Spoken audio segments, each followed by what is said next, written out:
The forest was unnervingly quiet, the kind of silence that presses against your eardrums like a weight.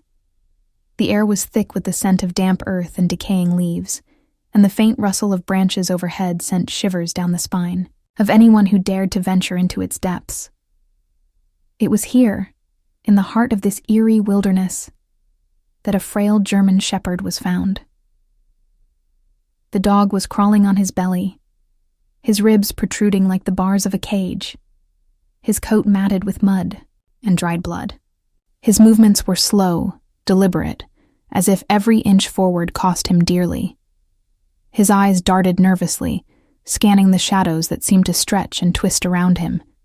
He was trembling, not from the cold, but from something deeper, something primal, fear. What truly shocked the few who stumbled upon him wasn't just his pitiful state, but the way he seemed to be hiding. Not from predators, not from the elements, but from something, or someone, else. He would pause every few feet, his ears twitching, his body freezing as if he'd heard a sound no one else could.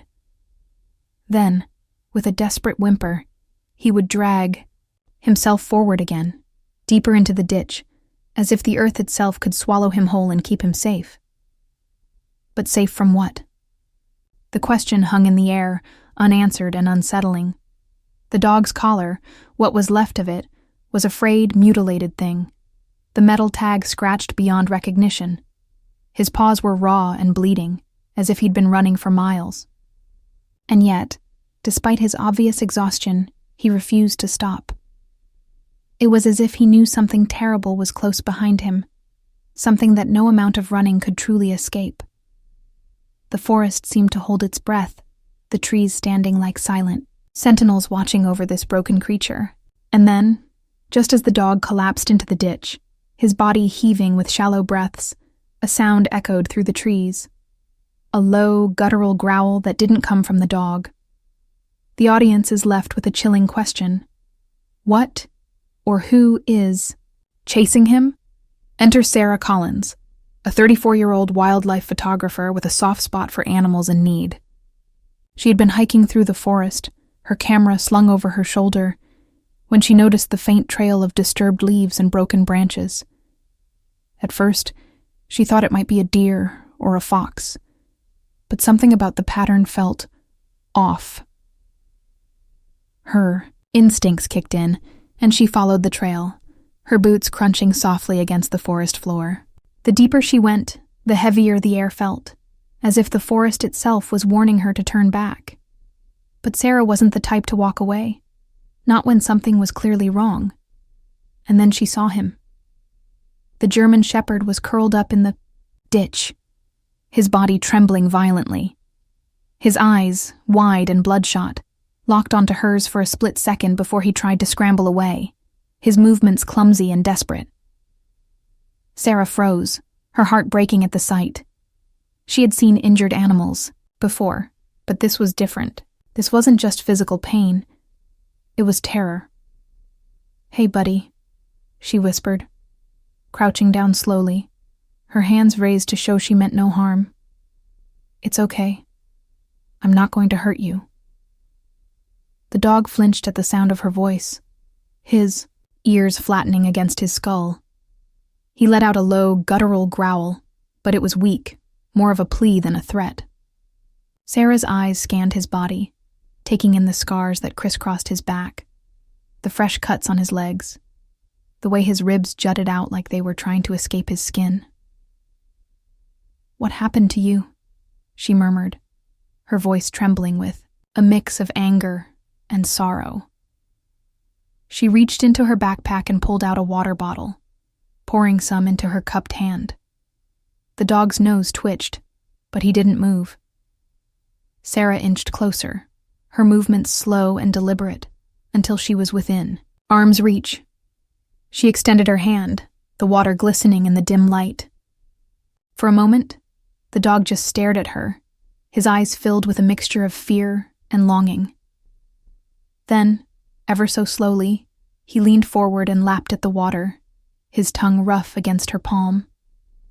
Sarah's heart swelled with hope, but she didn't dare move. She knew this was a fragile moment, one wrong move away from shattering.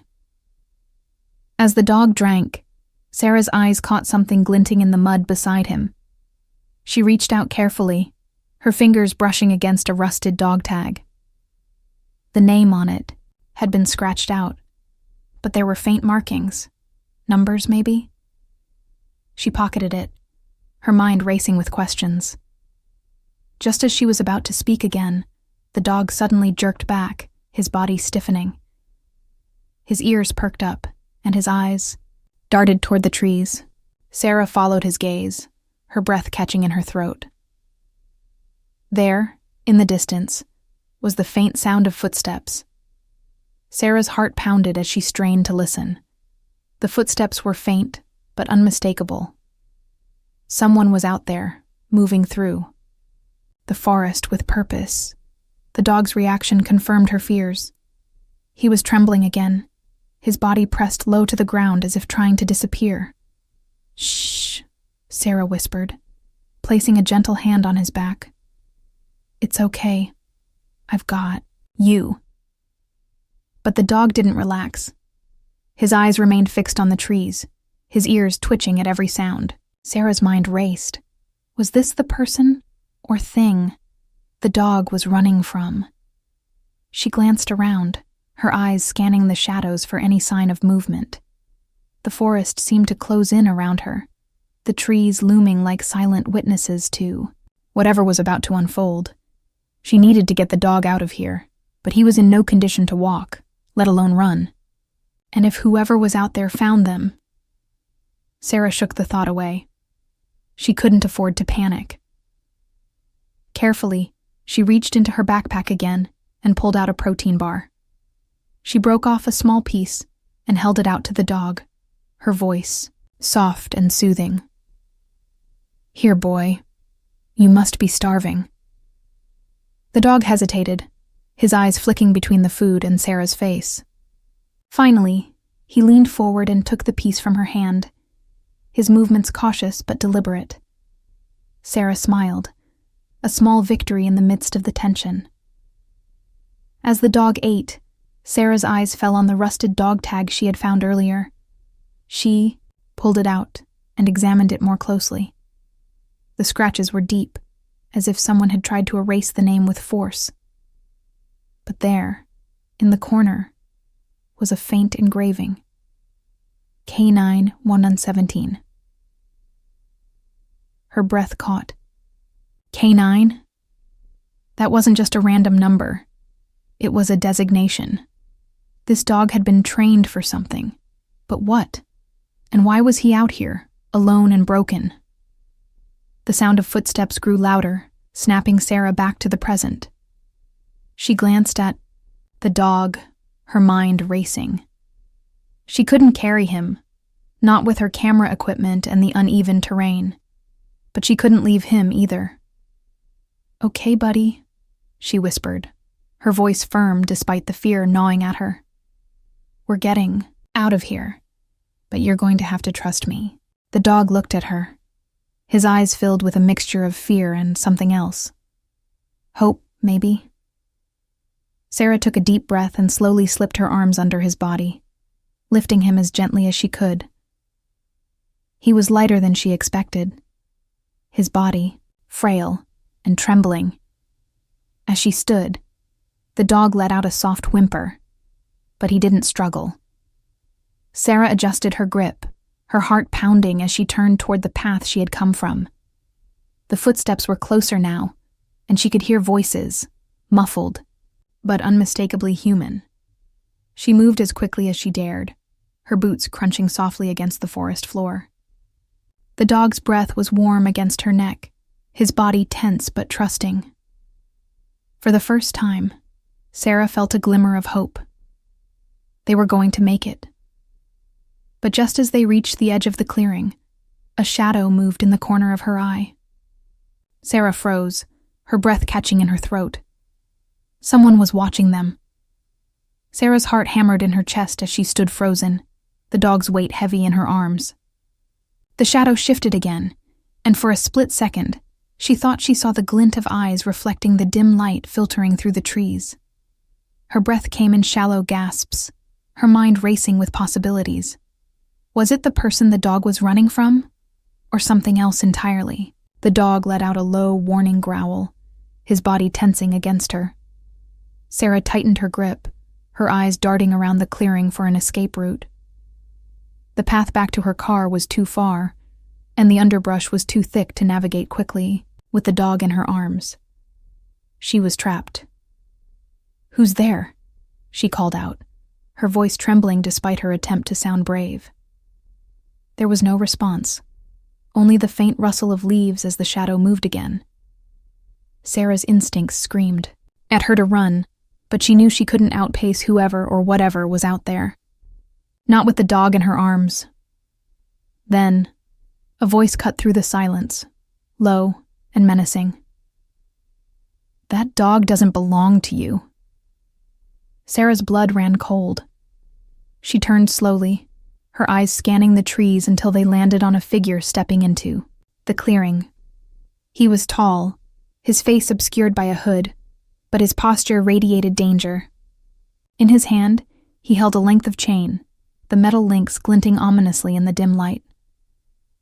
The dog let out a sharp whine, his body trembling violently. Sarah's grip on him tightened instinctively. "Stay back," she warned, her voice firmer. "Now. I'm not letting you near him." The man took a step closer, his movements deliberate and predatory. "You don't understand," he said, his voice dripping with menace. "That dog's mine, and I don't take kindly to thieves." Sarah's mind raced. She couldn't fight him, not with the dog in her arms, but she couldn't just hand him over either. The dog's scars, his fear, the mutilated collar, it all pointed to something horrific. This man wasn't his owner. He was his tormentor. "You're lying," she shot back, her voice steady despite the fear clawing at her chest. "This dog's been abused. I'm not letting you take him." The man's lips curled into a sneer. "You think you can stop me?" Before Sarah could respond, the dog let out a sudden, piercing bark, his body twisting in her arms. She stumbled back, her foot catching on a root, and they both tumbled to the ground. The dog scrambled to his feet, his body low to the ground as he positioned himself between Sarah and the man. For a moment, Sarah was too stunned to move. The dog, weak and injured, was trying to protect her. The man laughed, a cold, cruel sound that sent shivers down Sarah's spine. "Looks like he's still got some fight in him," he said, raising the chain. "Good. I was starting to think he'd gone soft." Sarah's fear turned to rage. She pushed herself to her feet, her hands clenched into fists. "You're not touching him," she snarled. The man took another step forward, but before he could reach them, a sudden noise shattered the tension, a sharp, commanding bark that echoed through the trees. Sarah turned, her eyes widening as a large, muscular dog burst into the clearing, its fur bristling and teeth bared. Behind the dog was a man in a canine unit uniform, his face set in a grim expression. "Step away from the dog," he ordered, his voice firm and authoritative. The hooded man hesitated, his eyes darting between Sarah, the German shepherd, and the canine officer. For a moment it seemed like he might fight, but then he took a step back, his sneer twisting into a scowl.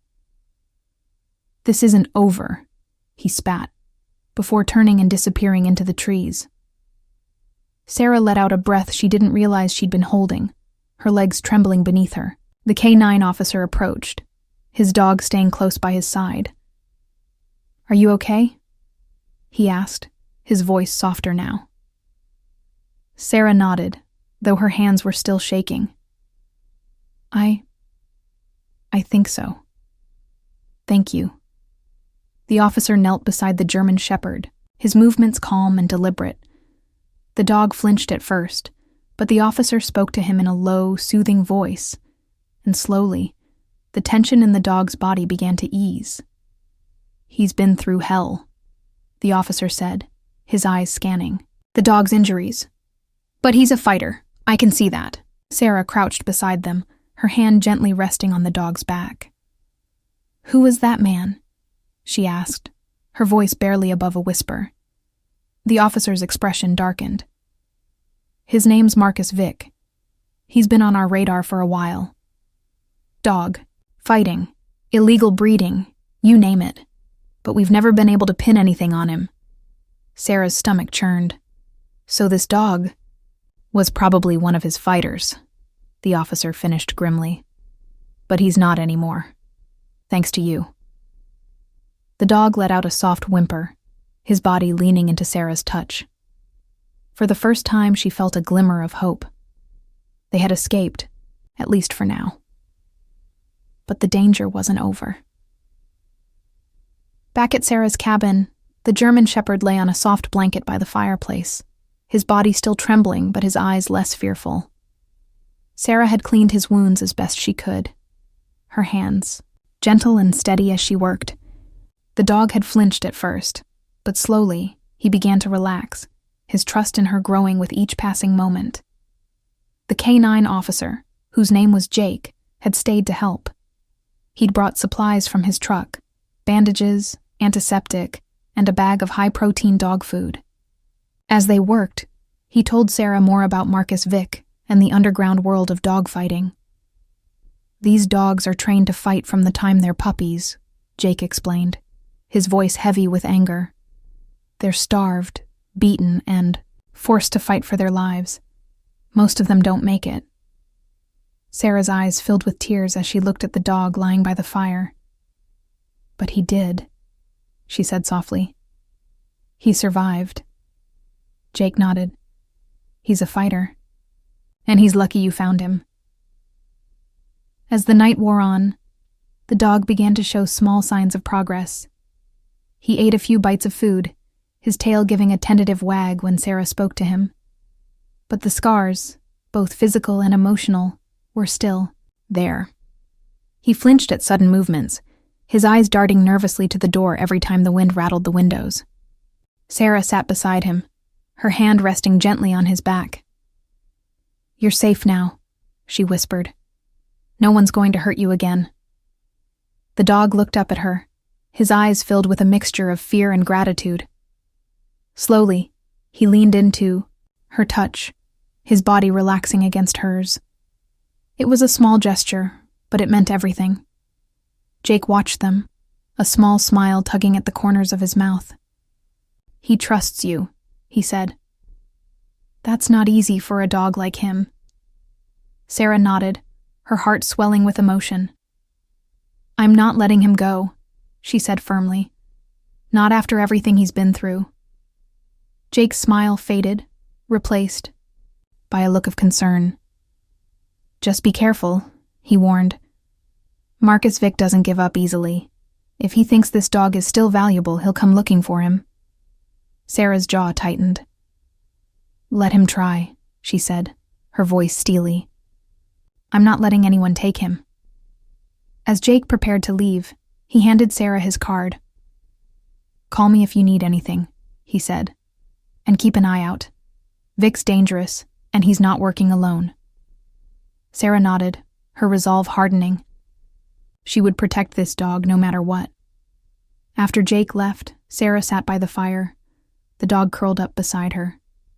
She ran her fingers through his fur, her mind racing with thoughts of what lay ahead. But for now, they were safe. The dog let out a soft sigh, his body relaxing as he drifted into a restless sleep. Sarah watched him, her heart aching for all he had endured. But as she looked into his eyes, she saw something else: strength, resilience, and a will to survive. You're not alone anymore, she whispered, her voice filled with determination. We're in this together. The next morning, Sarah woke to the sound of the dog's soft whimpers. He was having a nightmare, his legs twitching as if he were running, his breath coming in short, panicked gasps.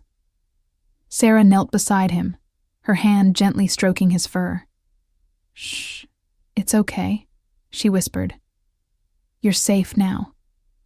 The dog's Eyes fluttered open, and for a moment, he looked at her with confusion. Then, as if remembering where he was, he relaxed, his body sinking back into the blanket. Sarah smiled, her heart swelling with affection. But the peace didn't last long. As Sarah prepared breakfast, she heard the sound of tires crunching on gravel outside. Her heart leapt into her throat. She peered out the window, her stomach dropping, as she saw a black SUV parked at the edge of her property. The doors opened, and 2 men stepped out. One of them was Marcus Vick. Sarah's mind raced. She grabbed her phone and dialed Jake's number, her hands trembling. "He's here," she whispered as soon as he answered. "Marcus Vick. He's at my cabin." "Stay inside," Jake said, his voice urgent. "I'm on my way." But Sarah knew she couldn't just wait. The dog was still too weak to run, and she couldn't risk Vic getting his hands on him again. She grabbed the dog's leash and gently coaxed him to his feet. "Come on, buddy," she said, her voice calm but firm. "We need to go." The dog hesitated, his eyes darting to the door. But when Sarah knelt beside him and looked into his eyes, he seemed to understand. He took a shaky step forward, then another, his body leaning against hers for support. Sarah opened the back door and led him into the woods, her heart pounding as she heard the men's voices growing closer. She moved as quickly as she dared, her eyes scanning the trees for a place to hide. But the dog was slowing down. His breathing labored. Sarah's chest tightened with fear. They couldn't stop now. But the dog was slowing down. His breathing labored. Sarah's chest tightened with fear. They couldn't stop now. Just as she was about to pick him up, she heard a shout behind her. "There they are!" Sarah's blood ran cold. She turned to see Marcus Vick and his accomplice charging toward them, their faces twisted with anger. "Run!" she urged the dog, but he was too weak. In a split-second decision, Sarah stepped in front of him, her arms spread wide. "You're not taking him," she shouted, her voice shaking but defiant. Vic sneered, his eyes gleaming with malice. "You think you can stop me?" Before he could take another step, a loud bark echoed through the trees. Sarah turned to see Jake and his K9 partner charging toward them, the dog's teeth bared and his eyes blazing with fury. Vic hesitated, his bravado faltering. "This isn't over," he spat, before turning and running back toward the SUV. Jake reached Sarah's side, his breathing heavy. "Are you okay?" Sarah nodded, her legs trembling beneath her. "Thanks to you."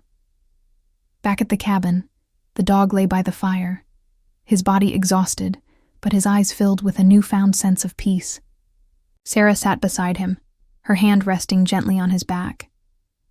"You're safe now," she whispered. "No one's going to hurt you again."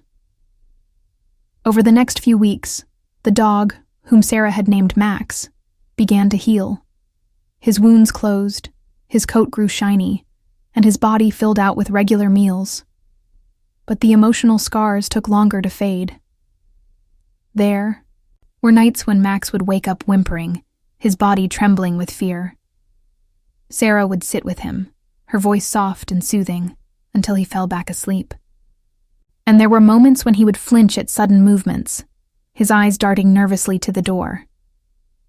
But there were also moments of joy, like the first time Max wagged his tail, or the first time he played with a toy, his eyes bright with happiness. Sarah cherished those moments, her heart swelling with pride at how far he had come. One evening, as they sat by the fire, Max rested his head on Sarah's lap, his eyes closing as he drifted into a peaceful sleep. Sarah smiled, her fingers gently stroking his fur. "You're not just a survivor," she whispered. "You're a hero." The case against Marcus Vick was building, thanks to Jake's investigation and the evidence Sarah had provided. But Vick was still out there, and Sarah knew he wouldn't give up easily.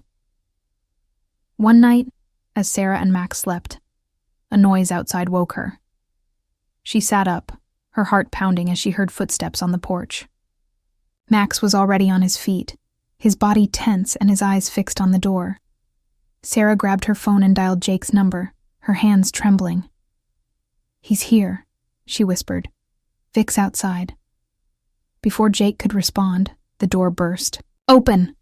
And Vic stepped inside, his eyes blazing with anger. "You think you can take what's mine?" he snarled, his voice filled with venom. Sarah stood, her body shielding Max.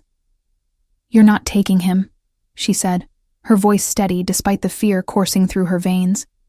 Vic lunged forward, but before he could reach them, Max let out a ferocious bark and charged at him, his body slamming into Vic's legs. Vic stumbled, his eyes wide with shock.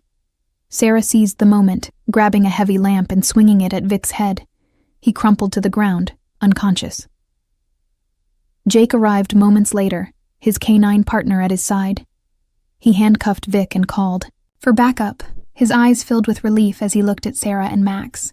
"You did it," he said, his voice filled with admiration. Sarah knelt beside Max, her arms wrapping around him. "We did it," she said, her voice filled with emotion. As the sun rose the next morning, Sarah and Max stood on the porch, their bodies bathed in golden light. The nightmare was over, but Sarah knew their journey was just beginning. "You're not just a survivor," she whispered, her hand resting on Max's head. "You're my hero." Max looked up at her, his eyes filled with love and trust. For the first time, Sarah felt a sense of peace, but as she looked out at the horizon, a chilling thought crossed her mind. Marcus Vick wasn't the only one out there. There were others like him, and countless dogs still suffering. "We're not done yet," she said, her voice filled with determination. "Not by a long shot." The screen fades to black, leaving the audience with a message of hope and a hint of unresolved mystery. Who do you think should be next? Let us know in the comments.